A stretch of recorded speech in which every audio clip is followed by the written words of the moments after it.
오늘 함께 나눌 말씀 야고보서 3장 1절에서 12절 말씀입니다. 야고보서 3장 1절에서 12절입니다.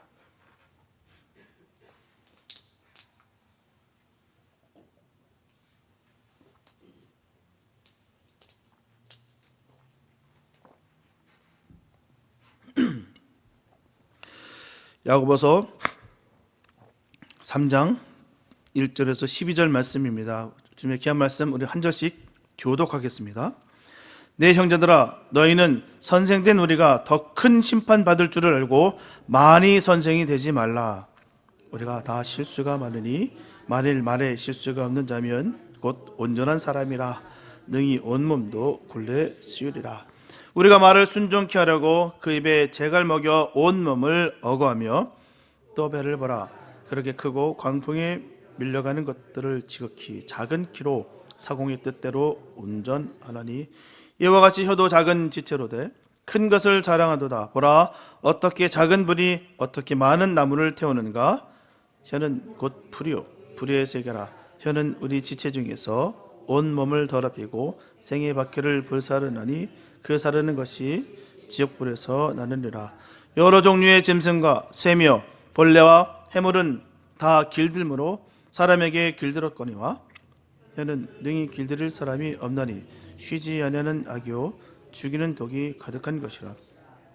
이것으로 우리가 주 아버지를 찬송하고 또 이것으로 하나님의 형상대로 지음을 받은 사람을 저주하나니 한 입으로 찬송과 저주가 나는도다. 내 형제들아, 이것이 마땅치 아니하니라. 샘이 한 구멍으로 어찌 단물과 쓴물을 내겠느냐. 다 같이 읽습니다. 내 형제들아, 어찌 무화과 나무가 감람 열매를 포도나무가 무화과를 맺겠느냐. 이와 같이 짠 물이 단물을 내지 못하느니라. 아멘. 아무리 언변에 뛰어난 사람일지라도 말을 많이 하다 보면 실수하기 마련입니다. 그래서 야고보서는 만일 말에 실수가 없는 자면 곧 온전한 사람이라 말하고 있어요. 우리 속담에도 보면 말 한마디로 천냥빚을 갚는다라는 말이 있습니다. 이 모두는 말이 얼마나 중요한지를 잘 보여주고 있는 거예요. 특별히 오늘 본문은 선생들에게 말을 삼갈 것을 부탁하고 있습니다. 분명하게 선생이라는 것은 말을 많이 하는 직업이에요. 실수가 많을 것이기 때문이라는 것이죠. 특히 이 말씀은 말로 사명을 감당하고 있는 목회자들에게 더 귀한 교훈이라 생각이 됩니다. 왜냐하면 목회자 말 한마디 한마디를 성도들은 다 귀담아 들을 것이며 매우 귀중히 들어서 그대로 믿고 따르기 때문인 것이죠. 함부로 전할 수가 없어요. 잘 전해야 됩니다. 그러므로 선생된 자들은 잘못 가르치거나 아니면 계획적으로 자신의 사역을 위해서 거짓을 가르쳐서는 절대로 안 됩니다. 그 가르침을 받는 사람은 큰 불행에 빠질 것이기 때문이에요. 잘못된 그 복음을, 거짓된 복음을 통해서 망가지고 무너지는 그 잘못된 영혼들 얼마나 많은지 모른다는 거예요. 그걸 찰떡같이 믿어서 잘못 가는 길인데도 불구하고 사망의 길로 가는데도 불구하고 그 길을 모른다는 것이죠. 잘 전해야 됩니다. 이렇게 잘못 가르친 선생은 하나님으로부터 반드시 심판을 받되 몰라서 저지른 죄보다 더 큰 심판을 받게 될 것입니다. 아무리 훌륭한 말씀씨로 그럴듯하게 한다 할지라도 거짓말을 밥 먹듯 하는 소리 들으면 안 된다는 거예요. 아무리 그 말이 달콤하고 내 마음에 쏙쏙 들려오는 말일지라도 그가 늘 삶 가운데 늘 거짓을 전하는 그 소리를 들어서는 안 된다는 것이죠. 그 가운데 무슨 진실이 있겠냐는 거죠. 한국에 보니까 난리 났더라고요. 어떤 젊은 여잔지 남잔지도 이상하게 생긴 모습 속에서 한때는 여자라고 했다가 한때는 남자라고 하면서 그렇게 사기를 치는 사람 뼛속까지 거짓말쟁이더라고요. 말하는 것마다 계속 거짓말이에요. 계속 그 팩트 체크할 때마다 모든 게 다 거짓말이에요. 근데 그 가운데 수많은 사람들이 많이 혼돈됐고 속았고 사기를 당했다는 거예요. 사역자나 리더들에게 참 동일한 이야기라는 것이죠. 진실된 말만을 해야 된다는 거예요. 말 한마디 한마디를 신중하게 해야 되고 그 말에 언제나 책임을 져야 됩니다. 책임지지 못할 말을 하면 안 돼요. 내 말을 전했다면 그 내 목에 칼이 들어와도 그 말에 대해서 책임을 져야 돼요. 상황에 따라서 이렇게 바뀌고 상황이 바뀌고 늘 뜻이 바뀌면 안 된다는 거예요.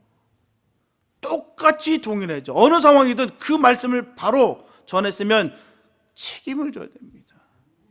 그 순간을 모면하기 위해서 말이 바뀌어지면 안 돼요. 그러므로 인해서 많은 영혼들이 다칩니다. 절대 영혼을 다치게 해서는 안 됩니다. 오늘 본문에서 야고보 사도는 특히 혀를 길들이는 것이 얼마나 어려운가를 전하고 있어요.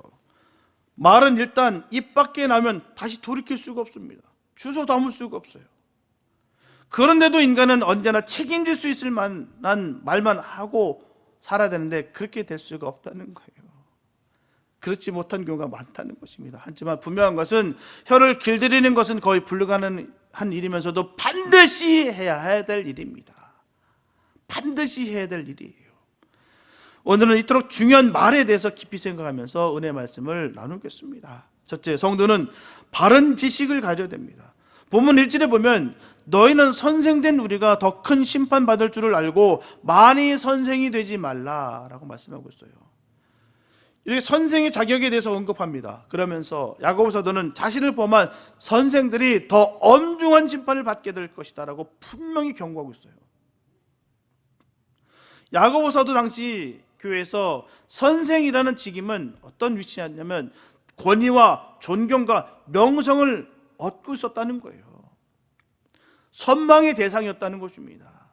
그래서 권위와 존경과 인기를 탐내던 사람들은 선생이 되기를 간절히 원했습니다. 교회 공동체 내에는 어떻게든 선생이 되려는 욕구들이 많이 있었다는 거예요. 이때 엉터리 선생들 또는 스스로 선생이라 칭하는 자들이 많이 등장하게 됩니다. 따라서 이들로 인해서 교회의 권위가 무너지고 교회 지도자들의 자질이 교회 내에서 심하게 의심받게 됐다는 거예요. 교회 내에서 이러한 교사직의 부작용을 배경으로 해서 야고보 사도는 이 명령을 내리고 있는 것입니다. 선생이 많이 되지 말라. 이는 원어로 살펴보게 되면요, 권고, 부탁하는 말이 아닙니다. 금지를 요구하는 아주 강력한 명령형이에요. 즉 너희는 함부로 선생이 되지 말라라는 뜻입니다. 그러면서 만일 함부로 선생이 되면 큰 심판을 받을 것이다 라고 전하고 있는 거예요. 그에 따른 책임이 반드시 따라 붙을 것이다. 매우 중대한 책임을 수반하는 이 선생의 사역을 제대로 수행하지 못할 경우에 그에게는 심하고 또한 무서운 또한 무거운 심판의 대가가 치러질 것을 보여주고 있는 거예요. 야고보 사도는 이런 경고를 통해서 교회에서 선생들이 가르치는 사역이 얼마나 중요한지를 강조하고 또 강조하고 있는 것입니다. 우리 주변에서도 얼마나 많습니까? 잘못된 그 은혜를 받아서 잘못된 그 소식을 듣게 돼서 정말 나락으로 떨어지고 영원한 멸망 가운데 취해진 사람들이 너무 많습니다. 너무 고통스러워요. 가는 길이 뻔히 보이는데 그런데 너무 그 길을 가는 그 모습들이 얼마나 가슴이 찢어지는지요. 마태복음 15장 45절에 보게 되면 저희는 소경이 되어 소경을 인도하는 자로다. 만일 소경이 소경을 인도하면 둘이 다 구덩이에 빠지리라. 눈먼 사람이 눈먼 사람을 인도해 보십시오. 어떻게 되겠습니까? 넘어지게 됐다는 것이죠. 잘못된 길로 가게 됐다는 거예요. 저는 그 말이 제일 싫어요. 모르고 가도 서울만 가면 된다. 아닙니다. 저는 그 말이 제일 듣기 싫어요. 바로 가야죠.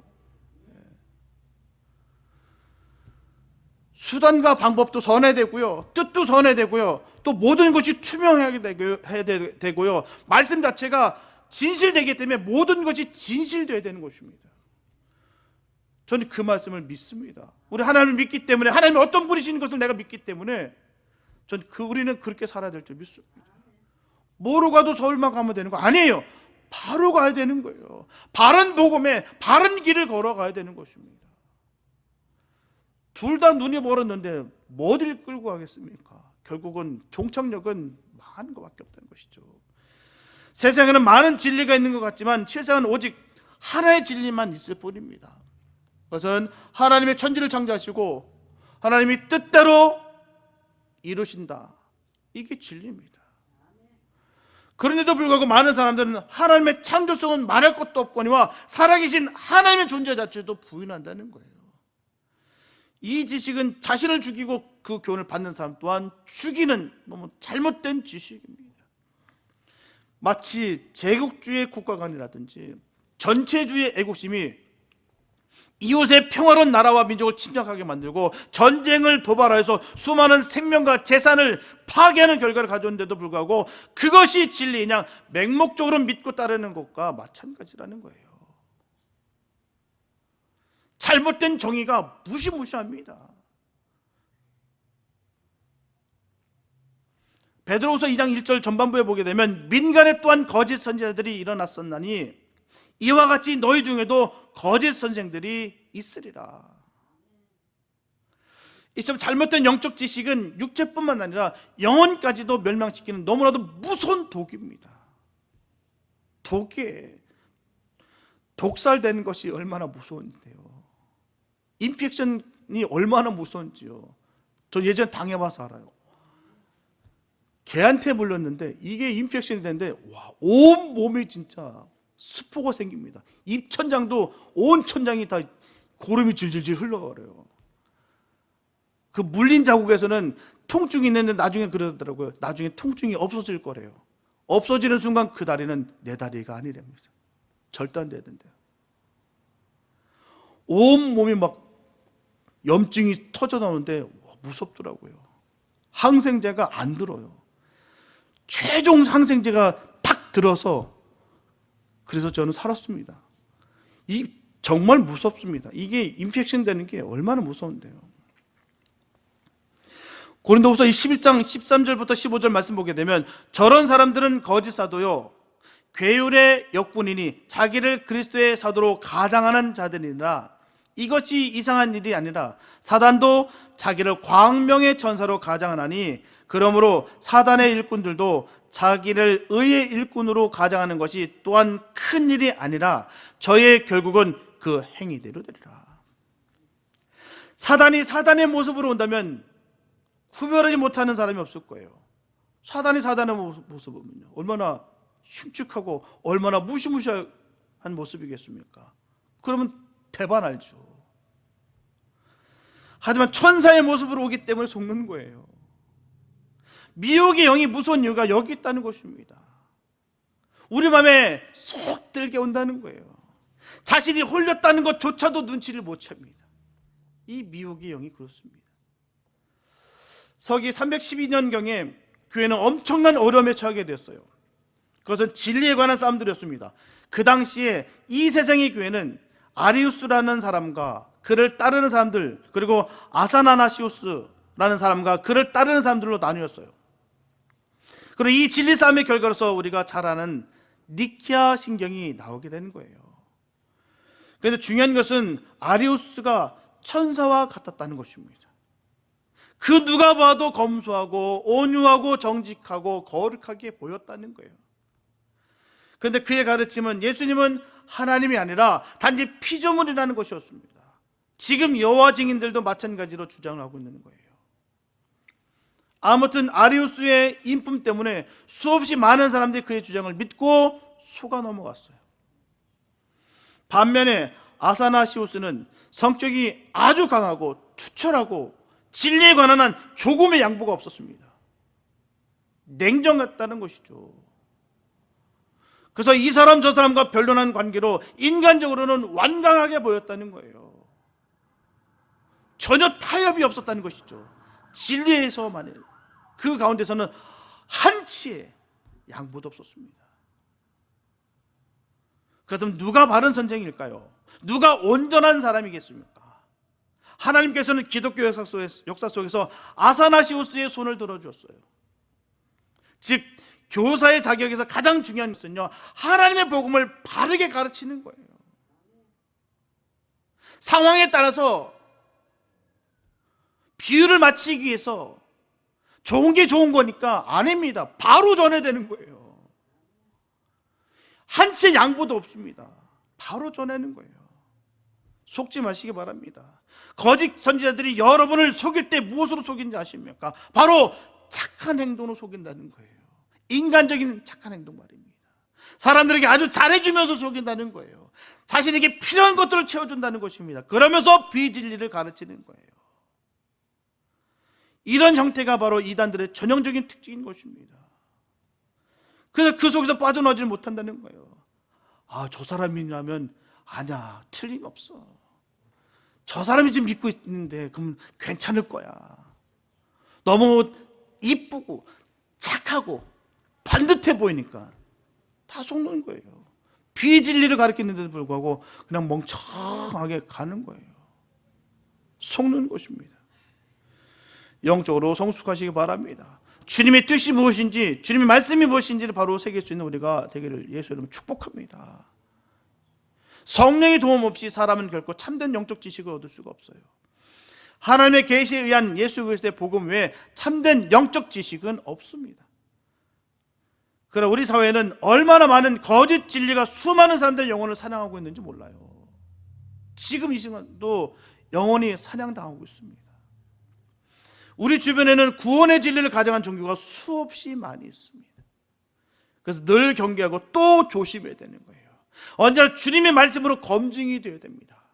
마지막은 주님의 말씀과 맞나 안 맞나를 딱 보고 살피시기 바랍니다. 사람의 인정에 따라서 사는 것이 아니라 우리는 진리 가운데 살아야 돼요. 하나님의 거짓이라고 하는 것은 그 거짓인 거고요, 하나님의 죄라고 하는 것은 그건 죄인 겁니다. 그냥 순간적인 저 사람 때문에 인간적인 정 때문에 아닙니다. 바로 죽음의 길을 걷는데 우리가 함께 걸을 수 없다는 것이죠. 하나님의 길을, 우리는 좁은 길을 걸어가야 될 줄 믿습니다. 그 길이 협착하고 좁은 것은 누구든지 다 아는 길이에요. 넓은 길 가지 마시고 좁은 길 가시기 바랍니다. 하나님이 기뻐하는 길이 무엇인지를 늘 새기시고, 하나님이 무엇을 원하신 뜻과 의미와 그 의도를 파악할 수 있게 되시길 바랍니다. 보면 이전에 보면 우리가 다 실수가 많으니 만일 말에 실수가 없는 자면 곧 온전한 사람이라 능히 온 몸도 굴레쓰리라. 분명하게 선생은 말로써 교훈하고 말로써 가르치는 직업인이에요. 특히 오늘날 목사도 그럽니다. 물론 이 경고는 목회자나 선생에게만 해당되는 말씀이 아니에요. 하나님께서 주신 만물 가운데 말을 자유로이 구사하는 피조물은 사람뿐이에요. 따라서 모든 인간은 말을 옳게 함으로 존엄성을 나타내야 되고요, 하나님의 대변자가 되어야 되는 것입니다. 모든 성도는 세상에 대해서 선생된 자임을 깨닫고 덕이 되고 축복이 되고 용기가 되고 소망이 되는 말을 해야 될 줄 믿습니다. 스스로 선생이 되려다 선생은커녕 지탄의 대상이 되는 경우를 우리는 너무도 흔하게 봅니다. 그러므로 하나님과 사람에게 지탄받는 선생 되기를 원치 않는 자들은 손과 발로는 봉사를 하며 입으로는 덕을 되는 말만 하는 참 스승이 되시기를 예수의 이름으로 축복합니다.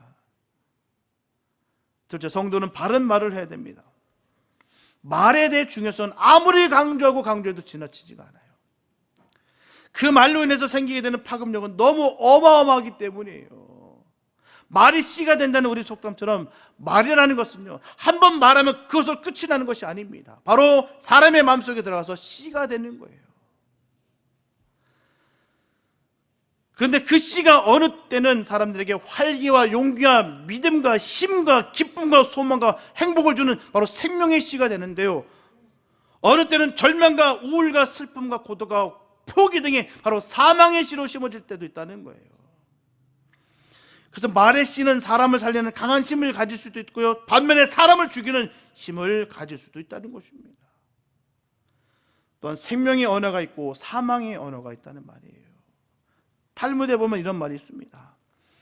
말은 손이 없지만 손이 하는 일을 하며 사람을 죽이기도 한다. 그리고 말은 손을 넘어서기도 한다. 왜냐하면 손은 가까이 있는 사람만 해치고 죽일 수 있지만 말은 먼 데 있는 사람까지 죽일 수 있기 때문이다.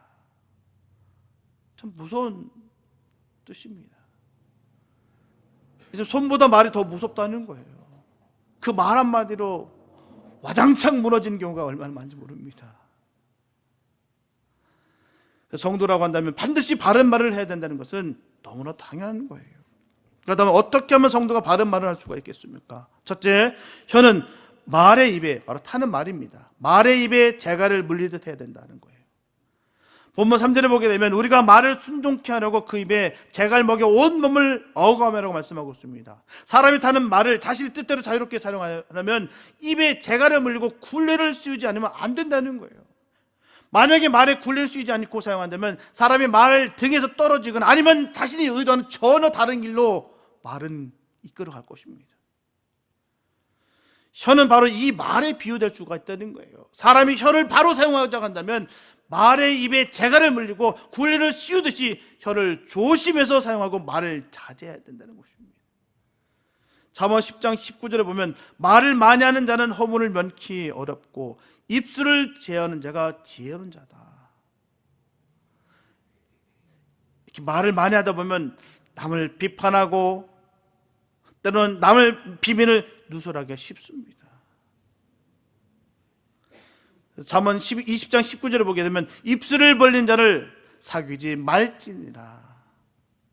남의 말 하기 좋아하고 혀를 함부로 사용하는 자는 질서를 해치고 공동체의 평화를 파괴한다는 거예요. 따라서 자신의 입을 조심해서 사용하는 자는 분명히 유익이 있겠으나 입술을 크게 벌려 떠벌리는 자에게는 불행이 있습니다 라고 성경은 전하고 있어요. 그래서 혀는 굴레 씌우지 않는 말과 같아서 통제하기가 매우 어렵습니다. 그러므로 우리는 말을 자제해야 되는 거예요. 듣기는 속히 하고 말하기나 성내기는 더디해야 된다라고 전하고 있습니다. 말을 한 번 내뱉으면 주워 담을 수가 없을 뿐만 아니라 더욱 그것이 악한 말일 때는 치명적인 결과를 초래한다는 거예요. 그런즉 우리는 혀 자제하기를 말에 재갈 물리듯 해야 될 줄 믿습니다. 둘째, 혀는 배의 키와 같아서 인생의 성패를 좌우한다는 거예요. 배가 아무리 크다 할지라도 그 배를 움직이게 하는 것은, 그 배의 방향을 결정하는 것은 지극히 작은 키입니다. 따라서 배의 키가 없거나 부러져 버리면 어떻습니까? 그 배는 상방 없이 표류합니다. 아니면 암초에 부딪혀서 그 배는 파산하게 되는 거예요. 그러나 배가 튼튼한 키를 갖추고 있다면 선장은 자신의 뜻대로 목표 지점에 도달할 수 있을 뿐만 아니라 항해를 수월하게 할 수가 있다는 거예요. 사람이어도 바로 배의 키와 같은 역할을 합니다. 혀는 비록 지체 중에 가장 작은 것이겠으나 그 혀를 어떻게 다루느냐에 따라서 인생의 향로가 좌우된다는 거예요. 잠언 17장 20절에 보면 사람이 사특한 자는 복을 얻지 못하고 혀가 패역한 자는 재앙에 빠지느니라. 반면에 조심해서 사용하게 되면 저는 인생의 향로를 아름답게 하고 유익하게 해준다는 거예요. 그러므로 우리는 혀를 조심해서 사용하고 선한 말을 함으로 말미암아 인생을 한층 아름답게 꾸며 나가시길 바랍니다. 셋째, 혀는 불과 같다는 거예요. 야고보 사도는 혀는 곧 불의 세계라고 했습니다. 다시 말씀드리면 작용하는 성격이 불과 같다는 거예요. 불은 사용만 잘한다면 상당히 유익한 것입니다. 그러나 잘못 사용하면 어떻습니까? 큰 재난이 원인이 바로 이 불입니다. 혀도 마찬가지예요. 혀는 우리의 의사소통을 원활히 잘하게 할 줄 뿐만 아니라 감정을 나타낼 수 있게 하는 너무나도 귀한 기관입니다. 혀를 잘못 사용해서 큰 재난을 가진 경우가 적지 않아요. 모든 분란의 원인을 잘 보십시오. 이 말로 인해서 그런 거예요. 별거 아닌데, 주님 안에 있으면 별거 아닌데 자꾸 이 작은 것을 통해서 사람들을 무너뜨리고 박살을 낸다는 것이죠. 그 관계를 깨부순다는 거예요. 저는 어떻게 사용하냐에 따라서 화가 되기도 하고 복이 되기도 하는 것입니다. 저는 본래 의사를 소통하고 하나님을 찬양하며 이웃에게 위안과 용기를 주도록 그렇게 지음을 받은 게 혀예요. 그러나 범죄한 인간의 혀는 부패한 본성을 드러내는 대표적인 그런 기관이 되었습니다. 그래서 비록 성도라 할지라도 이 혀를 가지고 하나님을 찬양하는가 하면 형제를 저주하고 욕하기도 한다는 거예요. 안타까운 일이겠죠. 이는 성도가 혀를 잘못 사용하는 한 단편입니다. 하나님을 그렇게 찬양한다, 그렇게 기도 열심히 한다 하면서도 불구하고 입술에서 튀어나오는 것이 막 독한 말, 악한 말이 막 쏟아져 나오는 것을 볼 때마다 깜짝 놀랍니다. 그래서 분명 성경을 전하고 있어요. 샘은 한 구멍으로 쓴물과 단물을 내지 못한다. 마찬가지인 것이죠. 약수터에 약수가 일정하게 약수만 나오는 거지 악수가 나오겠습니까? 독수가 나오겠냐는 거죠. 독수가 나오면 그 물은 아예 먹지를 못합니다. 어느 순간은 독수가 나오고 어느 순간은 약수가 나오고 그런 일은 없습니다. 분명히 성경은 우리에게 지적하고 있는 것이죠. 성도가 한 입으로 찬송과 저주를 함께 내는 것은 마땅치 않다는 것이죠. 성도의 혀는 언제나 찬송과 감사의 선한 말을 하는데 사용되어야만 하는 것입니다. 이웃을 위로하고 칭찬하고 격려하는 데 사용하고 복음을 증거하는 데 사용해야 될 줄 믿습니다. 그러므로 나의 입에서 나오는 말로 인해서 그 말을 듣는 사람들이 늘 행복해지고 기뻐하고 감사하는 삶이 되시기를 간절히 축복합니다. 실제 성도의 신앙은 언어로 표현되는 거예요.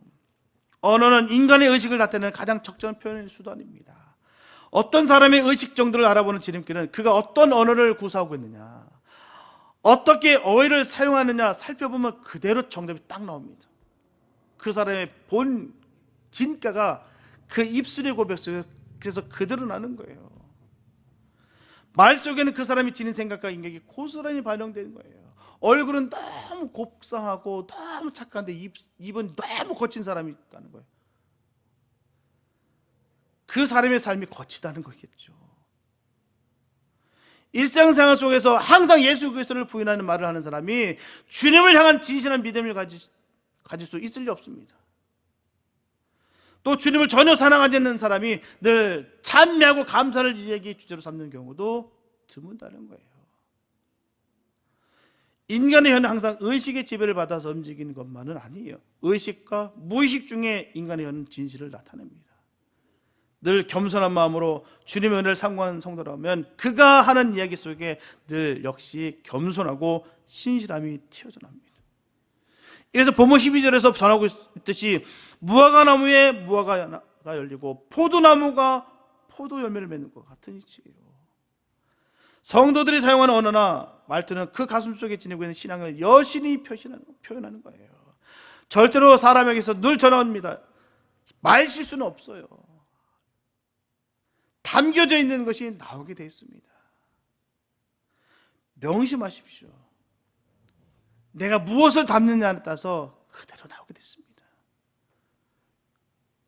얼굴, 외형적인 모습, 그 모습이 중요한 것이 아니에요. 그 입술에 튀어나오는 게 무엇을 잘 보십시오. 그 안에 무엇이 들어있는지 그대로 투영되는 거예요. 하나님의 영이 함께하느냐 악한 영이 함께하느냐는 그 입술에서 드러납니다. 주님으로 가득 채우시기 바랍니다. 주님으로 가득 채우면 되는 거예요. 성도는 바로 주님을 가득 채우는 삶, 주님과 함께 삶을, 생애를 마치는 삶, 그게 성도의 삶인 거예요. 성경은 구원에 이르기 위해서는 거짓 없는 언어로 신실한 신앙을 고백해야 된다고 가르치는 것입니다. 그러므로 성도들은 믿지 않는 세상 사람들에게 그리스도의 사랑을 알려주고 덕을 끼칠 수 있는 이야기를 하기 위해서 노력해야 되는 거예요. 모든 태도와 습관이 그러한 것처럼 언어 습관도 길들이는 데 따라서 좋은 방향으로 형성될 수가 있어요. 먼저 성도들은 해야 할 말과 하지 말아야 될 말을 구분할 줄 알아야 됩니다. 예수 그리스도에 대한 신앙을 고백하고 찬송을 부르면서도 일상생활에서는 여느 사람들과 조금도 다를 바 없는 할 말 못할 말 가리지 않고 함부로 이야기한다면 그는 결코 참된 성도를 할 수가 없습니다. 인정받을 수 없다는 것이죠. 온전한 신앙을 가진 성도라면 이웃을 헐뜯고 저주하는 말은 하지 말아야 됩니다. 허물 없는 사람이 어디 있습니까? 허물을 보고 지적하고 공격 포인트로 삼는 것이 아니라 그 허물을 보고 기도의 제목으로 삼는 것입니다. 이게 성도의 자세고 이게 바로 성도의 모습인 것입니다. 이게 주님을 닮아가는 삶의 모습인 거예요. 그 허물을 갖고 그냥 맹폭하고 그냥 후벼파고 수많은 말로 인하여 상처를 주는 것이 아니라 그것을 통해서 내 입을 크게 벌려 주님께 기도하는 것입니다. 베드로전서 2장 1절에 보게 되면 그러므로 모든 악독과 모든 괴휼과 외식과 시기와 모든 비방하는 말을 버리라고 했어요. 우리의 말이 아닙니다. 성도의 말이 아니에요. 악독이든지 괴휼이라든지 외식과 시기와 모든 비방하는 말은 성도의 말이 아닙니다. 우리의 말이 아니에요. 버리시기 바랍니다. 우리께 아니기 때문에 버려야 되는 거예요. 거듭난 성도는 죄인들을 위해 십자가에 달리신 예수 그리스도의 사랑을 체험한 사람들입니다. 체험하지 않으셨습니까? 회복의 또 중생의 또 거듭남의 역사가 없으셨나요? 나 같은 죄인을 살려주신 그 사랑으로 말미암아 우리가 주님 앞에 눈물 콧물을 흘리면서 구하지 않으셨나요? 우리는 그 사랑을 체험한 사람들이에요. 영원히 버림을 받을 수밖에 없었던 우리를 주님께서 우리를 건져내 주셔서 자녀 삼아 주셨던 이 귀한 은혜를 체험한 사람들입니다. 그래서 예수 그리스도의 사랑을 보다 총체적으로 이해하고 그 사랑에 부합된 삶을 살기 위해서는 끊임없는 노력이 필요한 거예요. 베드로 사도 역시 요구하고 있듯이 예수 그리스도의 사랑을 맛보아 알았으면 실제 생활 속에서도 그에 따른 변화와 노력이 있어야 된다는 사실을 증거하는 거예요. 탄생은 한순간에 일어나는 사건이겠으나 성장은 일평생 계속되는 과정입니다. 신앙 고백은 끝이 아니에요. 시작입니다. 신앙 고백했다고 해서 다 되는 것이 아니에요. 믿음 생활이 시작됐다는 것이죠.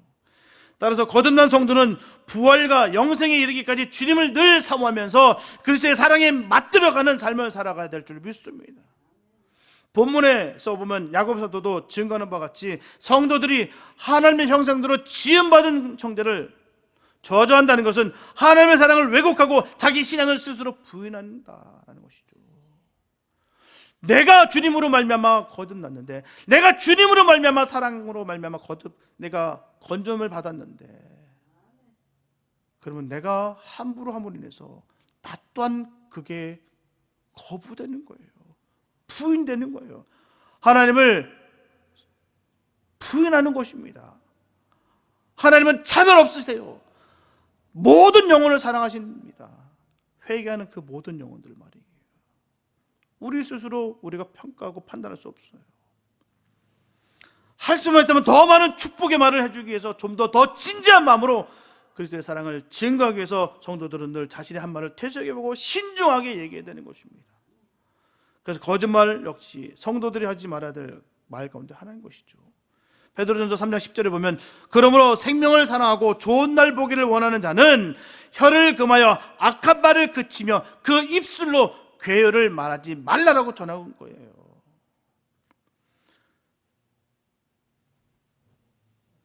서슴없이 거짓을 말하는 것은 신실한 하나님을 욕되게 하는 일입니다. 성도들은 신앙의 향기를 나타낼 수 있는 이야기를 하고 좋은 언어 습관을 길러야 되는 거예요. 좋은 말, 사랑의 말, 축복의 말만 쏟아붓는 일에 힘써야 된다는 것이죠. 항상 가슴속에 그리스도께서 받은 은혜와 사랑을 간직하고 다른 사람에게 위로와 용기를 주는 말만을 하기 위해서 노력하는 그 과정 속에서 성도들은 신앙도 아울러 성숙시켜 나갈 수 있다는 것입니다. 어른이 어른 되는 과정이 그런 것이 아니겠습니까? 나이는 많이 들었는데 신앙의 경험은 많았는데 아직도 어린이와 같은 모습들이 얼마나 많은지 몰라요. 내가 하고 싶은 말 다 해버리고 죽든지 살든지 상관없이 내가 기분 나쁘니까 내 감정이 상했으니까 다 쏟아붓는 것이 과연 어른의 모습이냐라는 것이죠. 어린아이는 솔직합니다. 어린아이는 그렇다는 거예요. 내가 지금 이 성경책을 보고 있으면 남들도 다 지금 멀리 떨어져 있는데도 불구하고 다 똑같이 성경책을 보고 있다, 이렇게 생각하는 게 어린아이래요.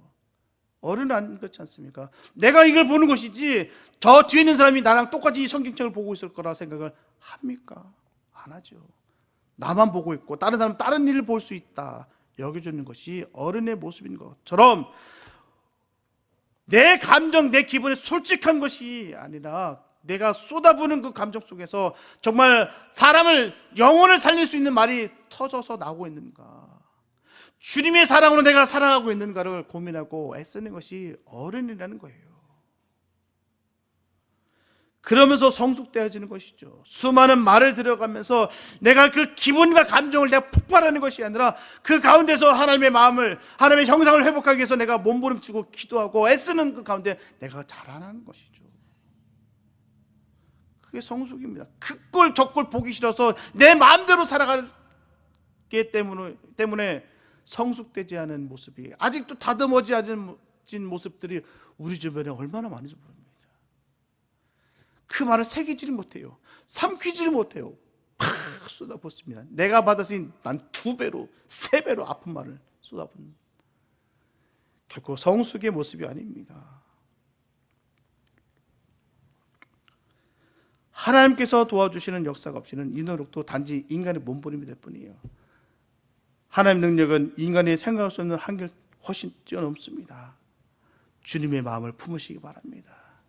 주님께서 주신 그 사랑을 품으시고 또 전하시기 바랍니다. 품고 전하는 그 가운데 우리가 자라나는 거예요. 우리의 형상이 주님의 형상으로 바뀌어지는 것입니다. 회복되어지는 거예요. 그러므로 마음과 말이 일치되며 오직 하나님을 찬양하는 말만을 하고자 하는 성도들은 먼저 하나님께 이 같은 소원을 아뢰고 그 능력을 짊어야 될 줄로 믿습니다. 하나님을 신뢰하고 인간적인 노력도 게으르지 않을 때 성도들은 마침내 혀를 길들일 수 있게 될 것입니다. 의식 중에나 무의식 중에나 늘 진실만을 말하고 하나님께 영광 돌릴 수 있다면 그는 혀를 길들인 사람이에요. 혀는 인간의 지체 중에 하나이면서도 불구하고 인간의 능력으로는 길들일 수 없는 부분입니다. 오직 하나님을 바라보는 신앙이 혀를 길들일 수 있는 거예요. 내가 하고 싶은 말이 얼마나 많으며 속상해서 분통을 터칠 일이 얼마나 많습니까? 그런데도 불구하고 내가 안 하는 것은 그 영혼 너무 귀하기 때문에, 하나님의 마음을 내가 알기 때문에 자제하고 점검하고 조심함으로 인해서 그래서 성숙되어 가고 주님의 형상이 회복되는 거예요. 그럴 때마다 우리의 모습을 볼 때마다 주님의 형상이 드러나는 역사가 있길 바랍니다. 당신이 믿는 예수 나도 믿고 싶습니다는 그런 은혜의 역사심이 터져나가시기 바랍니다. 늘 얼굴은 죽상에다가 얼굴은 붉어가고 늘 껌껌하면 그 예수를 누가 믿겠습니까? 그런데 주님으로 말미암아 내가 회복되고 어떤 독한 말을 내가 듣다 할지라도 주의 사랑으로 회복되는 역사가 있다면 그 영혼을 누가 넘어뜨릴 수 있겠습니까? 무슨 독을 마실지라도 헤아림 없는 역사가 뭐겠습니까? 피지컬리 내가 독 먹는 게 아니라 수많은 독화살들이 우리 가운데 얼마나 쏟아져 버리는지 몰라요. 무슨 독을 마실지라도 무슨 독화살을 맞을지라도 헤아림 없는 복되는 내가 있기를 축복합니다. 예수밖에 없어요. 내가 예수 안에는 충만하게 있다면 그 무슨 독일지라도 우리에게 헤아림이 없습니다. 그 은혜가 충만하게 바랍니다. 그렇게 함으로 내가 영적으로 성숙되는 거고 그게 영성 있는 사람인 거예요. 사랑하는 여러분, 사람은 손이나 발로 짓는 죄보다도 입으로 짓는 죄가 훨씬 많다고 합니다. 성경은 입으로 들어가는 것이 사람을 더럽게 하는 것이 아니라 마음에서 나오는 것들, 입에서 나오는 말들이 더럽게 한다라고 전하고 있어요. 그러므로 믿음의 사람은 입 관리를 잘해야 됩니다. 언제나 하나님의 영광을 드러내는 삶이 되시길 바랍니다. 그리고 언제나 하나님의 말씀으로 우리 안을 가득 채우시고 예수 그리스도의 지혜가 항상 우리를 다스리게 하며 성령께서 우리를 늘 인도하시게 되시기를 간구하시기 바랍니다. 만약 주님을 따르면 우리 각자의 삶은 분명 아름다울 것입니다. 그리고 교회는 안으로 평화를 뿐만 아니라 밖으로는 세상을 화목케 하는 교회가 될 것입니다. 분명하게 성도와 교회는 하나님의 말씀을 대함으로 말미암아 세상을 살리도록 부름받은 하나님 나라의 대사들입니다. 그러므로 교회에서 불렀던 찬송을 세상에서도 불러야 됩니다. 교회에서 함께 나눴던 하나님의 말씀을 세상에서도 나눠야 됩니다. 교회에서 하나님께 전심으로 아뢰었던 기도를 세상에서도 아뢰야 됩니다. 분명한 것은 우리가 말한 대로 그대로 우리에게 돌아오게 됩니다. 축복의 말, 격려의 말, 회복의 말, 칭찬의 말을 하면 메아리 쳐서 내게로 반드시 다시 돌아옵니다. 우리는 이 귀한 말을 해야 되는 거예요. 손해볼 곳이 없습니다. 그가 나에게 심한 말을, 악한 말을 했다 할지라도 우리는 선한 말을 하시기 바랍니다. 바보가 아니에요. 천치가 아닙니다. 진짜 똑똑한 사람인 거예요. 정말 스마트한 사람입니다. 성도로서의 반듯한 모습인 거예요. 그로 인해서 손해보는 것이 아니라 더 큰 복이 내게 임하는 것입니다. 하나님은 다 하시고 신원하세요. 그렇기 때문에 우리는 선한 말, 축복의 말, 격려의 말, 회복의 말, 칭찬의 말을 함으로 말미암아 그 모든 복을 받는 역사가 있게 되시길 예수 여러분 축복합니다. 말을 잘함으로 말미암아 승리하고 복을 받는 저와 여러분 되시길 바랍니다. 그래서 우리의 삶이 선한 열매가 가득하고 거짓이 없는 삶이 되어서 모든 사람들을 화목케 하는 삶이 되어지기를 예수님의 이름으로 축원합니다. 기도합니다. 사랑해 주님 감사합니다. 아버지, 우리가 입을 벌려서 말할 수 있는 것이 얼마나 감사한지요. 하나님 아버지, 이 말을 선한 말 하기 원합니다. 영혼을 살리는 말을 터져나오기 원합니다. 예수의 이름을 선포할 때마다 악신이 박살나는 역사가 있게 하여 주시옵소서. 우리에게 능력이 임하게 하여 주시옵소서. 말의 권세가 있게 하여 주시옵소서. 선한 말을 던짐으로 말미암아 그 복이 나에게 임하는 역사가 이루어지게 하여 주시옵소서. 주님, 우리를 사용해 주시고 복된 역사가 이루어지게 인도하여 주시옵소서. 주의 권능으로 우리가 변화되게 도와주시고 우리의 성숙으로 말미암아 예수의 모습이 드러나는 복된 삶이 되게 하여 주시옵소서. 주의 크신 능력과 은혜가 넘칠 줄 믿사옵고 우리를 구원하신 예수님의 이름으로 기도했습니다.